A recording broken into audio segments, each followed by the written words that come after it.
What an excellent entry that you've submitted, Charles.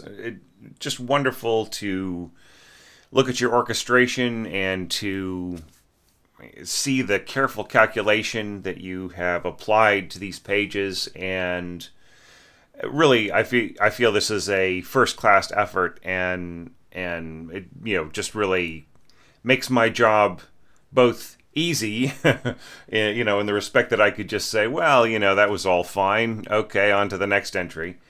But then also hard because I have to find places where you could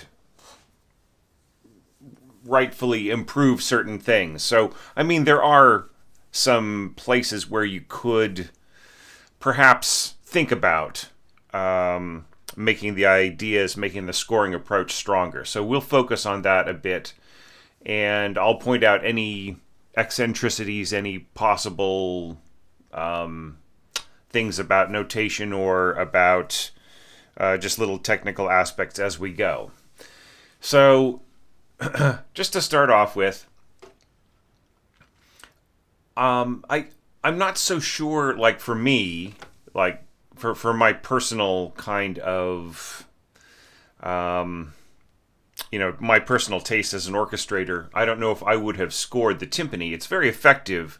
I mean, I know what you are aiming for here, and that is a certain amount of kind of background tension.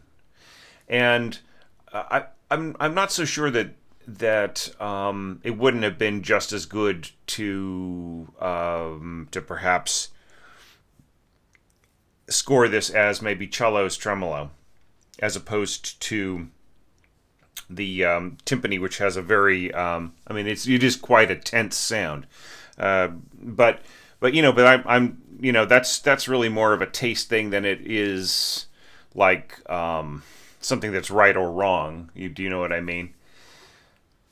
Now here you've got something very interesting going on. It's worth pointing out to our orchestrators out there, and that is that you've scored double bass playing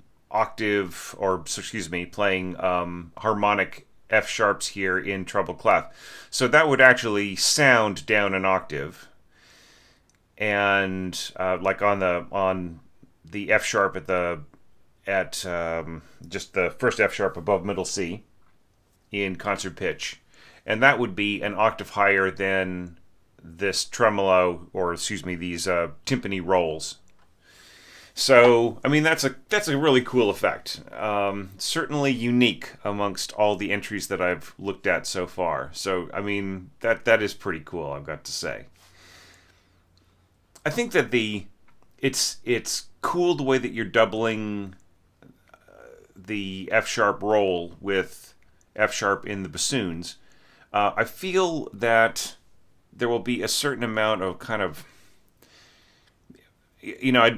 just with the way that the effect is working here, right? You are crescendoing a little bit past, right? You intend the bassoon to be louder, right? The bassoons, once they form an octave, to be louder than the timpani. You want the timpani roll to be quite subtle. So yeah, I mean, some of this is also the sound sets too. They're a really fine pianissimo timpani roll. The way the beauty of that can be played is kind of foreign to a lot of sound sets. Pretty much, most notation sound sets are not capable of playing the precise feeling of that. So from that perspective, I would say it's a pretty cool idea. If this were being played by live players, then it would feel more more omnipresent, less tense, if you know what I mean. More kind of a hanging, sort of a textural kind of a, rather than purely more of an emotional, excuse me, I shouldn't say purely, more of an emotional kind of an effect, the way that it's being expressed with the sound sets. Okay, but continuing on, bass clarinet, nicely scored. I like the little A clarinet thing here, and just a touch of oboe. So you're keeping it pretty simple here, just flute. Now, the previous evaluation with Kerry, I took him to task a bit for scoring a lot of low flute, and here, despite the mix that you hear in the sound sets or in the mock-up, you sort of hear the flute as not really being that loud, but in regular orchestra players would balance that out. So what you're hearing in the mock-up really is inaccurate, I would say, for this first page. It's more accurate going on, but for this first page with very delicate effects and balance and colors, it's really not that, it doesn't really convey the idea all that effectively. But a good solo flute player would play this very, very beautifully. I'm not sure if that particular phrasing is the most ideal, the piano style phrasing that comes from the score. I'm not sure, da da da da, is that as good as da da da da da da? Like we lose the emphasis on the downbeat by sort of curving over it. But I mean, there can be a certain charm in that as well, can't there? This piccolo note here is going to be extremely weak. I would almost prefer, I know what you're going for here. It's more of a folk flute type texture here, but I think it would be safer to have that as the second flute, just because there's more control. There's just, it's not that the piccolo player cannot exert a certain amount of control, but they have less coloristic options. Do you know what I mean? It's that, whereas if it's scored in the middle register of the standard flute, the player can sort of balance. It's a little bit like, the middle register of the flute. I did a huge tip on, which you may have read in your copy of 100 More Orchestration Tips, and that is that there's a mixture between the kind of fundamentals kind of a sound and the upper register of the flute, right? The high register, which is the more dominating, more characteristic sound of the flute. So I made a very strong argument against Adler's original description of the mid-range of the flute as being nondescript. Okay, well, the thing about it is that the similarity between that middle register and between the mixed voice of, say, a baritone jazz singer, or cabaret singer, where they are mixing their head voice and their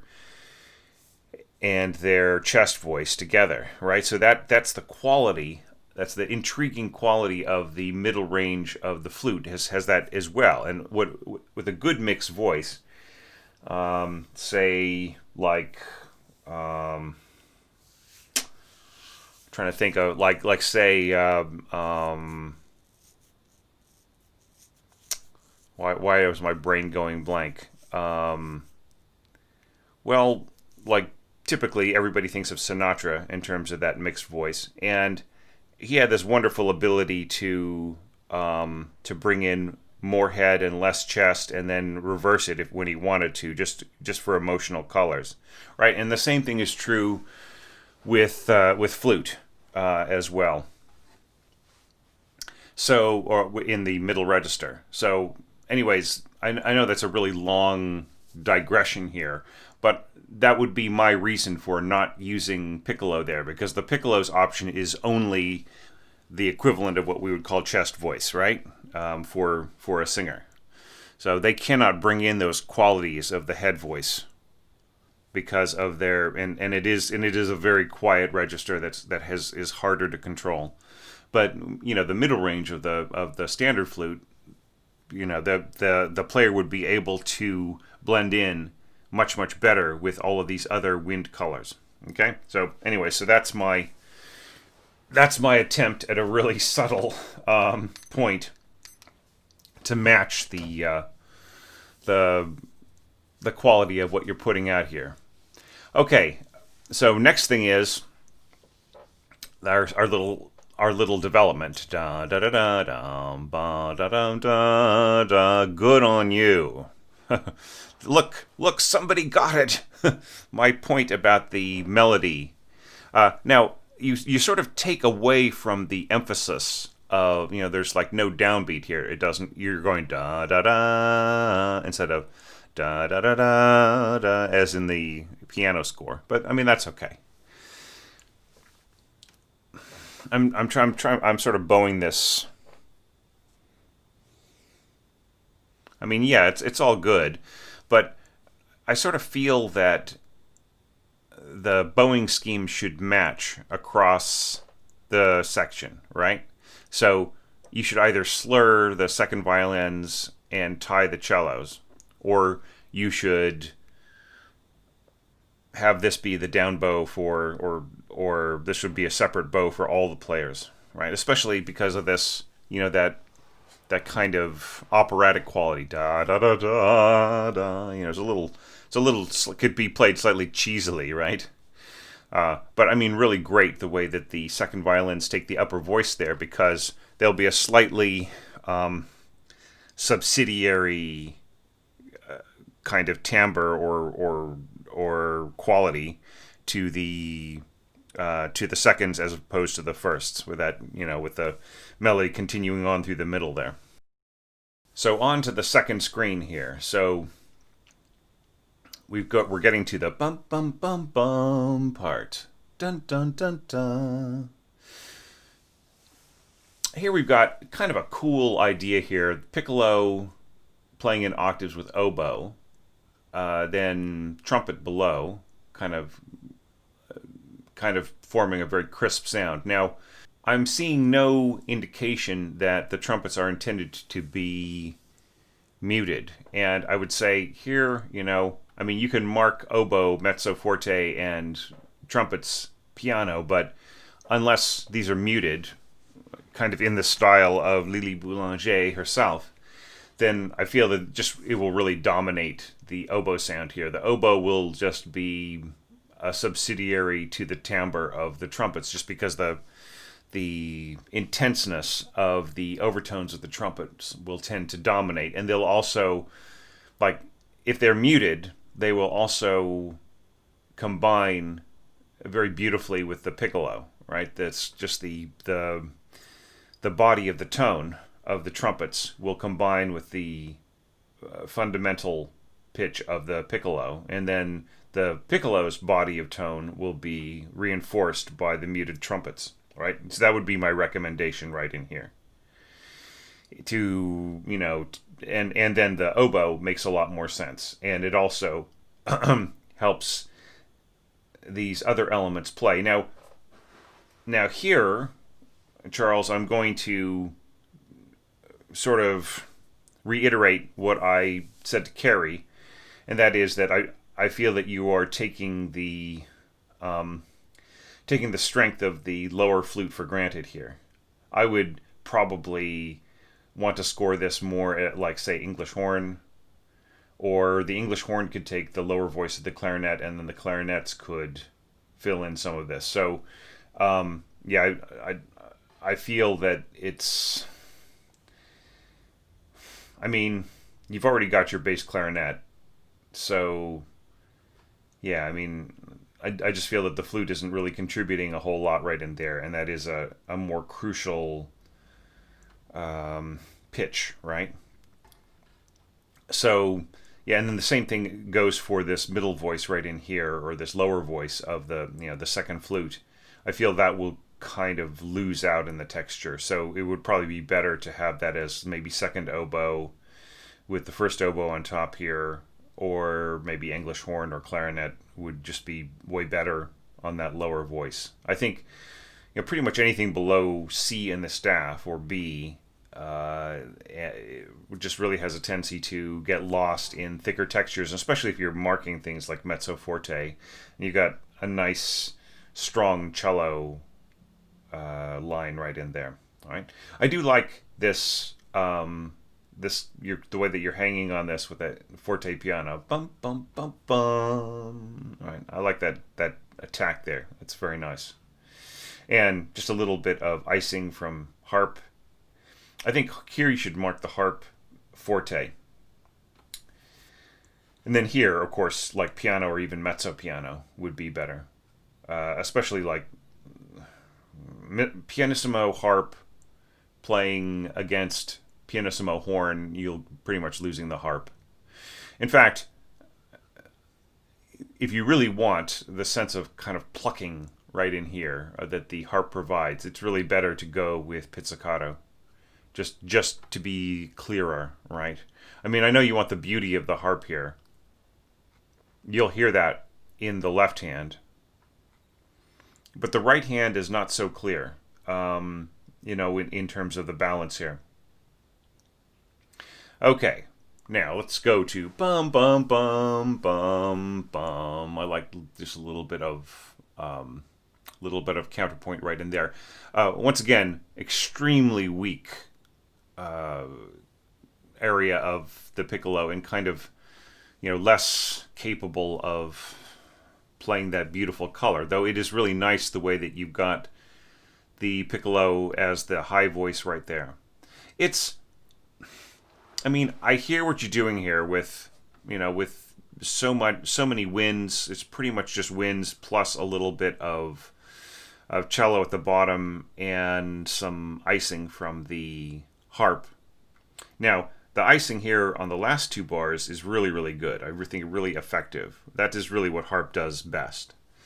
Doubling melodic lines is a little less effective unless you really have a keen balance of everything else that's going on. I mean, I do it too from time to time, but harp works better when it has a functional contrast with other elements which are more background. Here, this triple P crescendo to what, right? So that just might be a light effect with the way that you've got it scored. You might intend for the strings to come out and blend in with these wind colors, but you really have to indicate like where you're heading. I would think by the second beat you would want your crescendo to be to piano, right? So you're going up by quite a bit so that you'll get a nice warm merging of those sounds. But the way that it's scored right now, that the strings will never be more than just the tiniest little touch of color in the background. And of course, they cannot compete with the horns here. Now, my recommendation to you, my strong recommendation, is anytime you have horns playing in octaves like this, always pair up the first and the second, because it's or second and third if the first is getting ready to play a solo or something like that. But always try to partner the horn players who are sitting next to each other, because you always want the best results for intonation. You really have to think of the as the horn section as being a pair of pairs, right?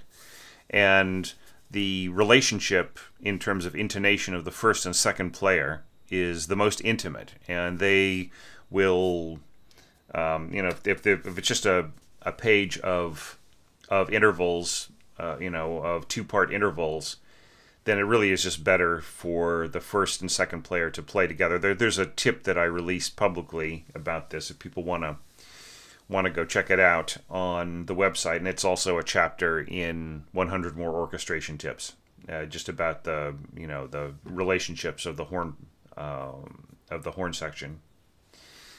But that is one. Like right here, you've got the first player and the fourth player who are sitting 3 seats apart or 4 seats apart, and they're expected to play perfectly in sync with each other, and they should be able to, but it's not the same thing as having the second player. Okay, continuing on. Okay, bum bum bum bum da da da da da da da dum bum bum.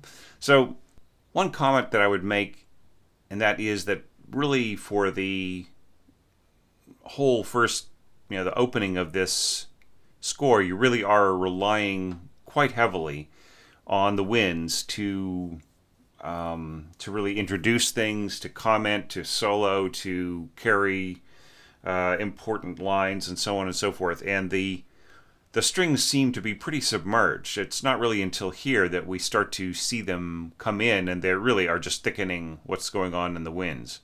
So, kind of the sense of being orchestral is a bit submerged, right?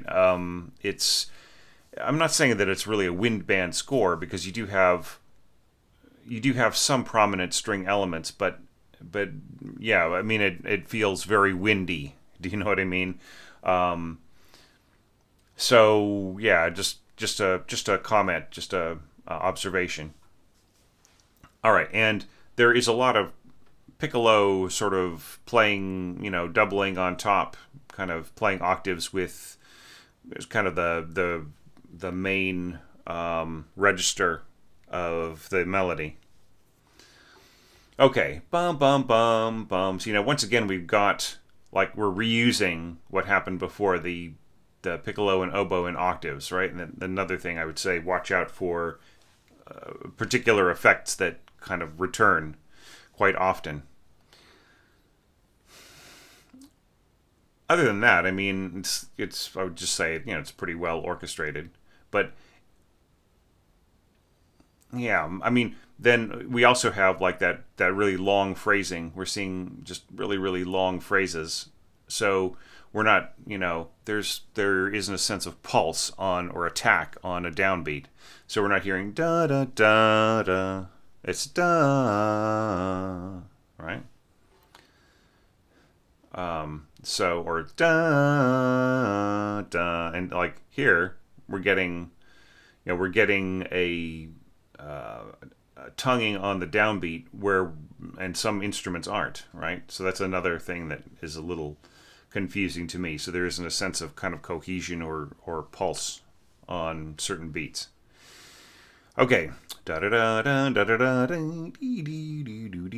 Okay, yeah. So it's just starting off with firsts plus flute, and I mean, it's really not going to sound like a whole lot, especially if you have piano, heavy brass right in here. It is really, in this case, occluding the effectiveness of your melody.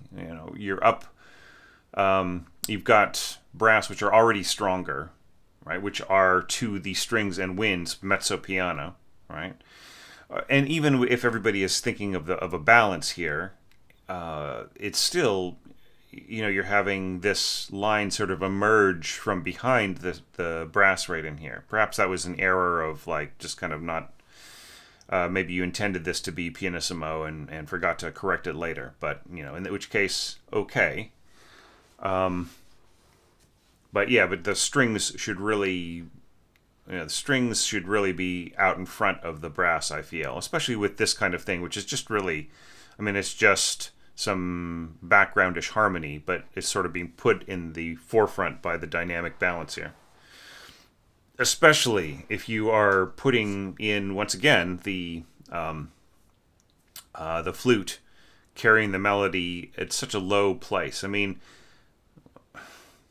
Here would be a great place for clarinet or oboe to come in and to have a much warmer kind of a blend with the first violins, as opposed to the flute, which has a kind of a cooler, kind of a floaty sort of a sound. In fact, I would even think that, like, if you want the cool sound but you want more force there, then the clarinet is the way to go in terms of blending with the violins, right? So it's another effect that's being reused. The low flute. Okay. Yeah, and here's the other point to that, and that is that you want. Let's disregard any questions of balance and everything else, right? You want to push forward to this forte here, right? You have a 2-bar passage from pianissimo to forte, and you are relying on a choice of instruments that will convey that sense of urgency, right? That will propel the dynamics forward. And I feel that flutes are like they just don't have the strength. They don't have the warmth to just really shove that forward. So it's really just down to the strings, and the flutes kind of don't serve much purpose there. So like oboe, like a single oboe or a2 oboes playing, as a mixture of timbre with the first violins rather than being a forefront element, I think would give you the impetus that you need to make this crescendo here nice and bright, right? So yeah, the other confusing thing for me was that, like, here you had the background elements in the foreground, and now here they're submerged behind the forte of the other thing. So yeah, so I think that just was maybe some careless editing here on the dynamics. Yeah, I would actually say, everybody should be mezzo forte softening down, right? And then here start with piano when your winds and strings, and pianissimo in your brass. Okay, so all of this stuff right in here is okay. Yeah, I feel that that's pretty cool. I'm not so convinced with the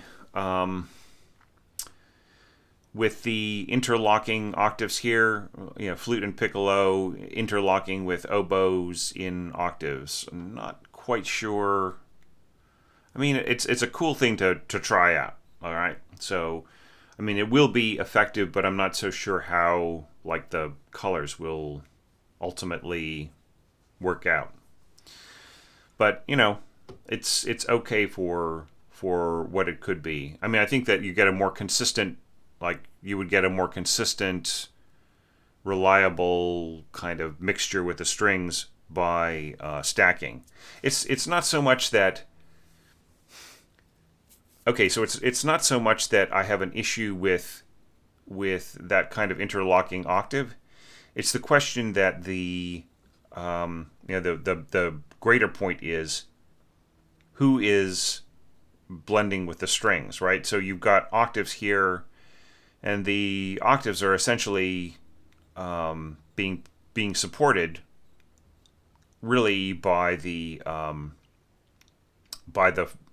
flute's A2 right here, and the oboes are sort of playing around that mixture of flute and first violin, and there isn't really much in the way of systematic doubling of the second violin line, right? So there's It's a bit of an uneven kind of a balance there. I'm talking about between the winds and the strings, not, And then here we've got trombone, doubling with the second violins, and it will have a tendency to kind of cover that line. So it's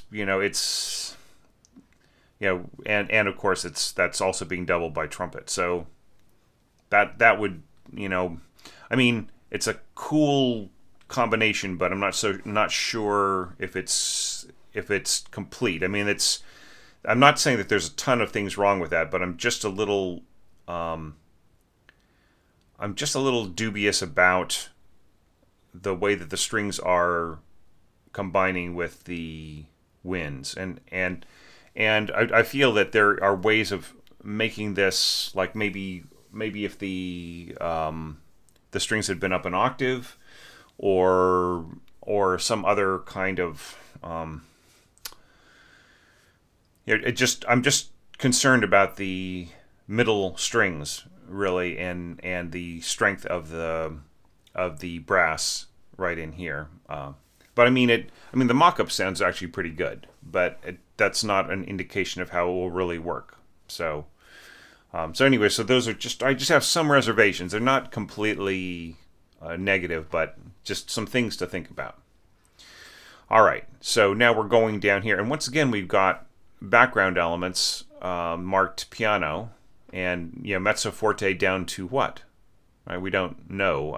And we've got pianissimo, like the main force here really is in the strings coming from behind once again, of this more integrated background harmony, right? So I really feel you should have marked this pianissimo and this piano, all right, because you need that melody to stand out more, and that is something that was a little less clear in the mock-up, was some of these melodies starting off, like the beginning of the piece and here, for different reasons, good and bad.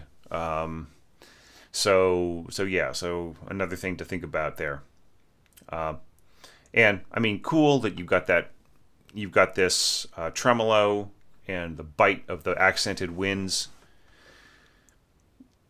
Just, for that, it's almost like accented staccato, but I do like the short note with the accent as opposed to accented staccato. For accented staccato, if it's really meant to be a hit, I prefer using the marcato mark. Okay, so, but this is also cool. I really do like those, the lower reed instruments supporting the tremolo strings from below, and of course, like the color of the horn there. I still feel like the horn is a little too strong here to really blend. I mean, if you have a sensitive conductor and the horns are trying to find their place inside this, inside the winds, then you'll get a really nice merging of those colors. But the way this is scored right now, the horns are really going to blaze, right? Okay, and then just a sudden drop off. Well, once again, diminuendo to what, right? I mean, I think you need to be a little bit more, a little clearer on where you're heading with some of these dynamics. And then this lovely little resolution here. Now, here, like, you've got it's like a solo. It's almost like a suspended cymbal solo, and we've got some, tremolo here, or some rolling, and then rolling down to a softer dynamic.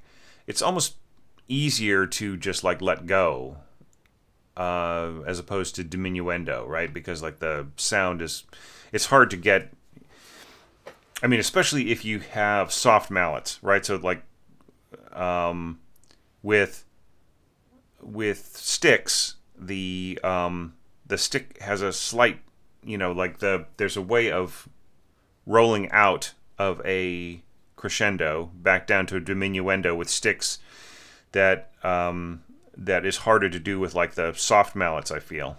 But all the same, that is one of the things that I've heard drives percussionists crazy, and that is to roll down to, to start loud and then roll down, because the dish of the cymbal has so much power built up in it. It has so much vibration built up in it that it is really resists, right? So continuing to strike it and to try to strike it softer and softer doesn't work as much, because just every strike that you add to an excited surface like that, it just sort of impels it forward. So I would say, like, if you go up to mezzo forte and then diminuendo back down, that's not such, but like forte, anything above mezzo forte, I would say it's like a problem with. Like, it's hard to diminuendo, it's hard to unexcite your suspended cymbal. Okay, so forging forward into B, just, we have more development of the theme. And here it's nice that we're hearing more strings now, and the winds are contributing a little bit. Once again, I mean, the flutes are, I mean, if everybody really balances and is paying attention, then it's okay. That lower flute line is going to be all right, but it's still bothers me a little bit. But I do like the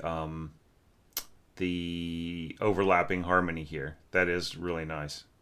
And I just really feel this second voice right in here would have been better off as like English horn.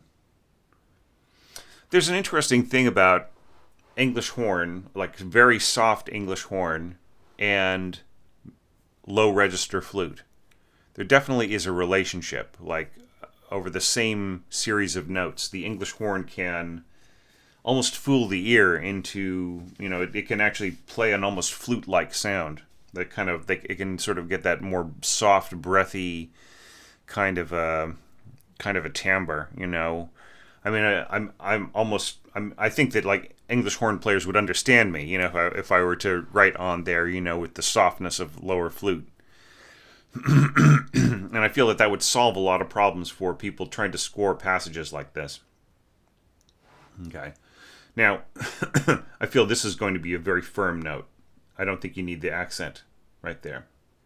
Okay, and then Divisi double basses, playing that. You know what? Thinking about the way that this is, like you've got your B fifth right here in double basses as well, and then like the octave with the F sharp and so on.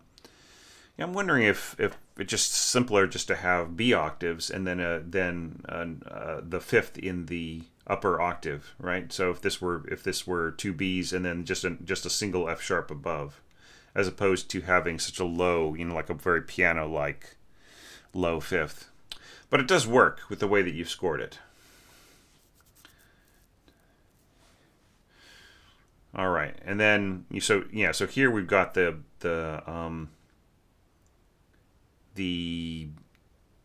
piano phrasing imposed onto the strings, and I feel here that it's even less convincing, right? So I'm just thinking down, up, down, up, down, up, down, up, down. I mean, yeah, da da da da, up, down, up, down, up, down, up, down, up, right? That's and the your piccolo could actually match that as well. Be aware that F sharp, technically a piccolo player can play a very soft high F sharp, but it still has an edge to it, right? It's not, I just feel like anything above E, above the staff on piccolo, just has it just has a kind of a bite to it, and it,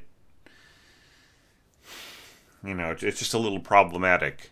This is the second or third time I've seen that, like the presumption that that note up there is going to be really easy to control. And I feel that it is, it is in proportion to where the note is. Yeah, it's easy to control, but in terms of, just like a real beautiful blend with other extremely soft elements around it, I'm not so sure.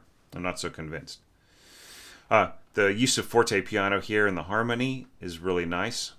And I really do like the brass pad in the background. I think that's a cool idea. Once again, I feel it should be a bit more submerged. I think it could be pianissimo, right? And then you could, crescendo a little bit and then back down.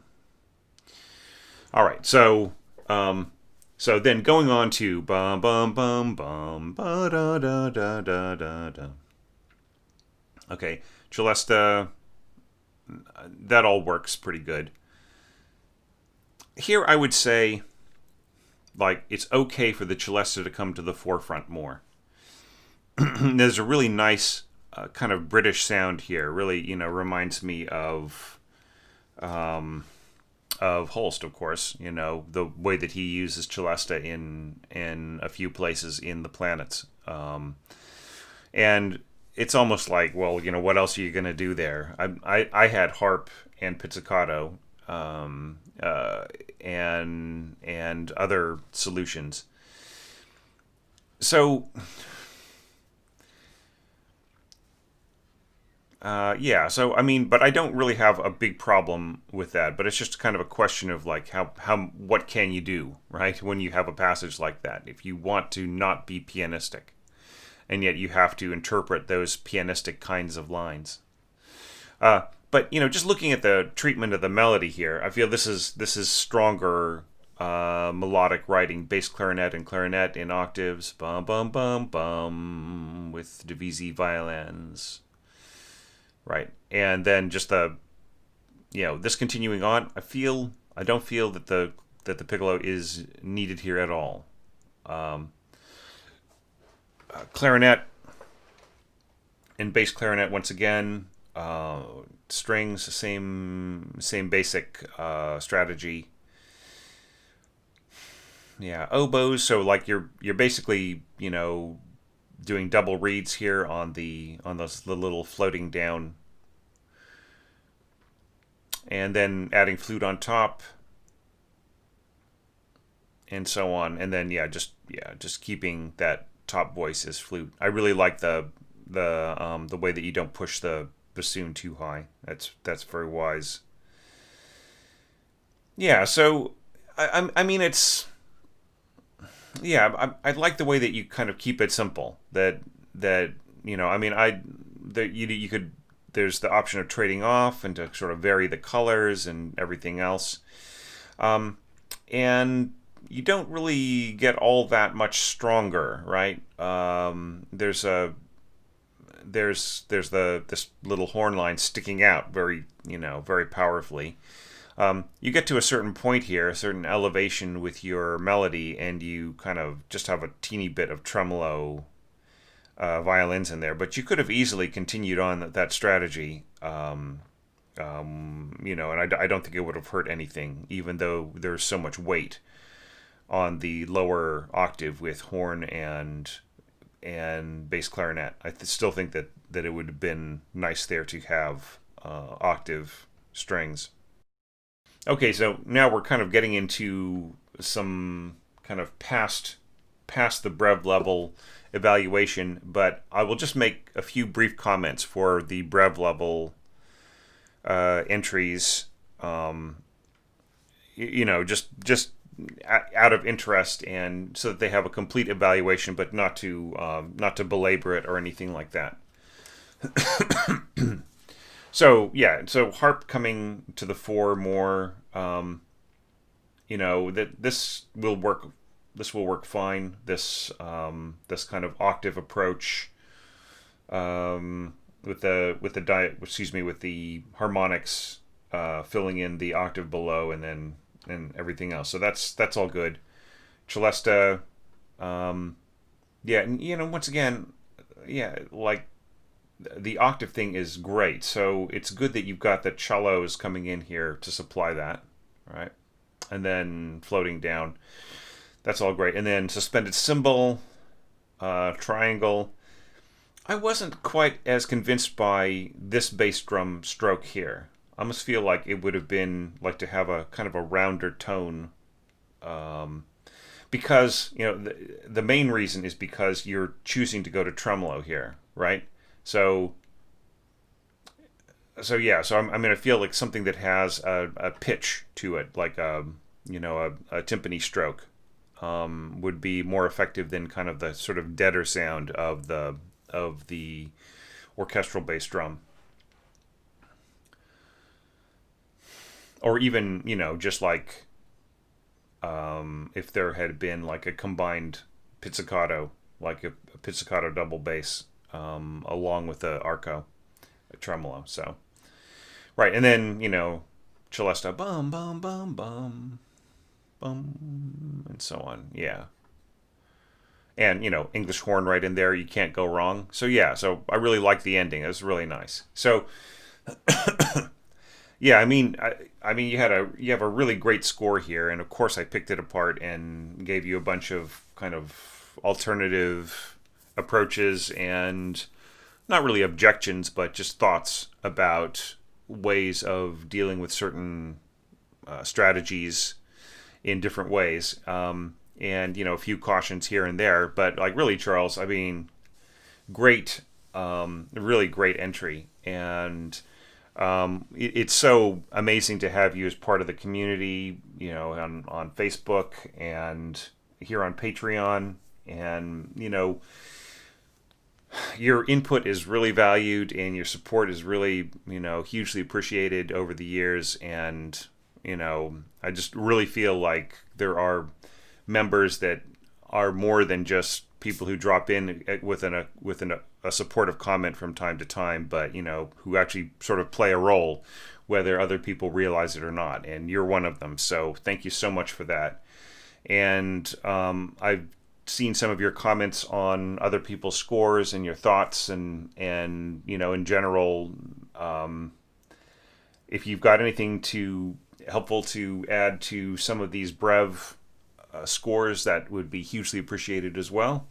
So I will sign off on this score, on this evaluation, just feeling very satisfied with the quality of workmanship, and just really feel that there were some beautiful colors achieved here, and just some great ideas, and I better stop now or else I'll make this an entire hour long. So thank you again, and now on for the next evaluation for me.